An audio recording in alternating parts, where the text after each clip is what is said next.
For all its gorgeous visuals, wonderful art direction, and incredible soundtrack, Clair Obscur Expedition 33 also delivers on the gameplay front. Combat is excellent, and the sheer number of build options, tactics, and more is pretty impressive. But how do you go about prioritizing stats?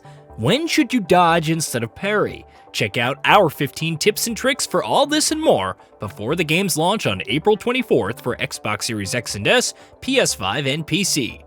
Let's start with the most essential. Decide on your party. Your party will slowly expand throughout the story, opening up more combat options, including a reserve team. However, think twice before immediately spending upgrade materials and Lumina points for every character. Decide on a core party first and prioritize their growth. Anyone who's not active gains less experience, though, so keep that in mind if the reserve team has to make a last stand. Solo leveling. Having trouble with some bosses? Send only male, equip Last Stand Critical, and watch her work. Virtuo's Stance is the key. It's probably the strongest damage buff in the game that's also the easiest to maintain. Best of all, it applies to counters, which won't reset her stance, thus allowing you to pile on the damage. Other Last Stand Pictos become available, which grant buffs like Powerful, more damage, Rush, higher speed, and Shell, less damage taken, further buffing her potency. The downside? You have to excel at parrying. Dodging is fine for survival purposes, but parrying is a must. Going solo also won't help in situations with guaranteed banishment, like when fighting a Burgeon, but your reserve team can still step in and finish the job if necessary. Chromatic Nevrons. Just when you've got a handle on fighting regular versions, Chromatic Nevrons join the mix. They're optional and you don't have to fight them, but the rewards can be well worth it. Solo male can work in several instances, but you should otherwise prepare to deal with much higher health pools and damage output. Also, despite mirroring regular versions of enemies, they have new attack patterns, so beware. Elemental Affinities. Each enemy has a different elemental affinity and can either resist your damage, making it less effective, or outright absorb it, thus healing. The solution is to try and have different skills that don't rely on that element as a backup of sorts. Alternatively, opt for weapons that deal physical damage instead of elemental. You'll miss out on the added damage from exploiting an elemental weakness, though. Dodging and when to dodge. From the outset, parrying just seems infinitely more useful than dodging. Why dodge an attack when you can parry to obtain one action point and potentially counter for big damage? It's because dodging is easier, and given the unpredictability of some enemy attack patterns, it can be safer to dodge than risk failing a parry. Dodging is also useful when facing an enemy of a similar element to your weapon, since you can avoid feeding them health with a counter. Getting more damage. There's a point in the story, no spoilers on when and where optional challenges and some Chromatic Nevrons are a little too tanky and damage seemingly maxes out at 9999. And it's not because of your skills or level or weapons, just the ceiling on your damage. The best advice is to progress further into the story and then try tackling them again.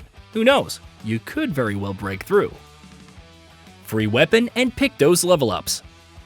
Weapon upgrades become more plentiful in the late game, thus granting much more freedom for customizing builds. However, they can also be leveled up for free by purchasing a higher level duplicate from vendors, which also applies to Pictos. Higher level versions also seemingly drop from some monsters, though this is seemingly random. Nevertheless, it's something to keep an eye out for. AP Feast. Savor all those precious action points gained from parrying because they're your only means of getting more, at least in the early hours. With that in mind, equip any Pictos and Lumina that can provide more AP. Dodger is a must since it grants AP from dodging, and there are also options for earning AP from consuming marks and even before starting a battle. Better skills require more AP, so a surplus is always ideal. Learning Efficiency. Equip as many different Pictos across your characters as they're obtained. Every 4 battles, its ability is learned and can be assigned as a passive Lumina, provided you have the points. The kicker is that they can be assigned to anyone, so the more options learned and available at any given moment, the better. Camping and bonding. You'll often return to camp after major story beats, conversing with allies, upgrading weapons, and writing in Gustav's journal. However, you'll eventually unlock the ability to spend time with allies, both party members and Esky, and build bonds. Ensure that you're doing this from the world map throughout the game. Simply press down on the D-pad and spend as much time as possible, because higher bond levels unlock new gradient attacks. You'll even discover new traversal options with Esky. Look for Lost Gestrels. Sometimes taking out chromatic Nevrons can open a path to Lost Gestrels. Speak to them and they'll return to camp, which also provides some rewards. If you find enough Lost Gestrels, you can even gain the ability to destroy the bluish-black rocks adorning the continent and gain even more upgrade materials. Which stats to prioritize? Weapons scale off of two stats. Consider one the primary and the other secondary. However, since you may not nail down your weapon of choice early on, it's advised to put points into areas that you feel are best depending on the character, like more speed for Mail or luck for Loon. In the late game, when using fully upgraded weapons, jump all your points into those two stats, and then look at other places to compensate, usually luck for critical hit chance. Picto stats and their importance. Once you've mastered enough Lumina, you can opt to equip whatever Pictos are available for the sake of stats. In the mid to late game, they can offer some pretty significant buffs to critical hit chance, HP, defense, and speed, allowing you to compensate for some stat choices. Alternatively, give your solo male a little over 13,000 HP. The choice is yours. Parry Tails. With the sheer variety of enemies, it can be challenging to anticipate and parry or dodge their attacks.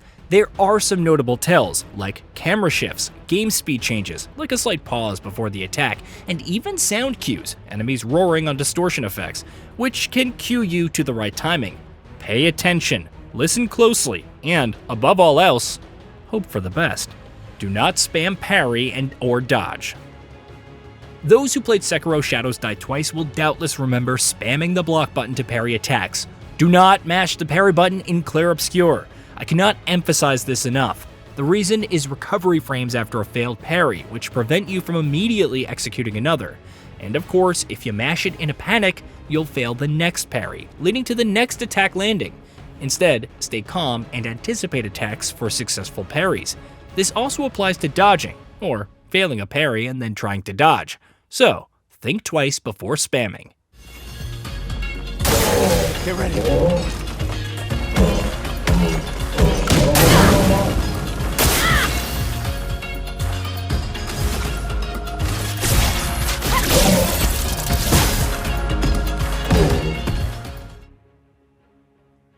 Hey, did you know that we at GamingBolt upload new videos every day? Stick around, drop a like, subscribe, and hit that bell. And let us know what kind of content you'd like to see in the future with a comment below.